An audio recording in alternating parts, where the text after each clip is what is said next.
മലപ്പുറം പുളിക്കൽ പഞ്ചായത്ത് പരിധിയിലെ സ്വകാര്യ വ്യക്തിയുടെ ഉടമസ്ഥതയിലുള്ള പാറമടയിൽ ടൺ കണക്കിന് ആശുപത്രി മാലിന്യം തള്ളിയ കേസിൽ ഡിവൈഎഫ്ഐ പ്രവർത്തകൻ അറസ്റ്റിൽ. ആന്തിയൂർ കുന്ന് സ്വദേശി ഹസീബുദ്ദീനാണ് അറസ്റ്റിലായത്. ഓഗസ്റ്റ് 4-നാണ് പുളിക്കൽ ചെവിട്ടാൻകുന്നിൽ സ്വകാര്യ വ്യക്തിയുടെ ഉടമസ്ഥതയിലുള്ള പാറമടയിൽ ടൺ കണക്കിന് ആശുപത്രി മാലിന്യം തള്ളിയ നിലയിൽ കണ്ടെത്തിയത്.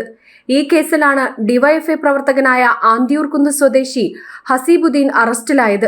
പാറമടയിൽ ആശുപത്രി മാലിന്യം തള്ളാൻ CPM ഒത്താശ ചെയ്തെന്ന ആരോപണം ശരിവെക്കുന്നതാണ് ഡിവൈഎഫ്ഐ പ്രവർത്തകന്റെ അറസ്റ്റ്. CPMലെ പല നേതാക്കൾക്കൊപ്പം നിൽക്കുന്ന ഫോട്ടോയും വീഡിയോയും ഹസീബുദ്ദീൻ നവമാധ്യമങ്ങളിൽ ഷെയർ ചെയ്തിട്ടുണ്ട്. 30-ലധികം കുടുംബങ്ങൾ ആശ്രയിക്കുന്ന ജലനിധി കിണറിന് സമീപത്താണ് മാലിന്യം തള്ളിയത്. ഇതോടെ കുട്ടികളും വൃദ്ധരും അടങ്ങുന്ന 30ഓളം കുടുംബങ്ങളുടെ കുടിവെള്ളമാണ് മുടങ്ങിയത്.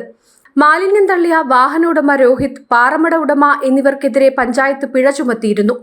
ഉടൻ പ്രദേശത്ത് നിന്ന് മാലിന്യം നീക്കം ചെയ്യണമെന്ന നിർദ്ദേശം നൽകിയിരുന്നെങ്കിലും ദിവസങ്ങൾ കഴിഞ്ഞിട്ടും മാലിന്യം പ്രദേശത്ത് നിന്ന് നീക്കിയിട്ടില്ല.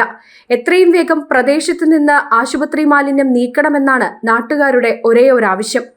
ജനം, കോഴിക്കോട്.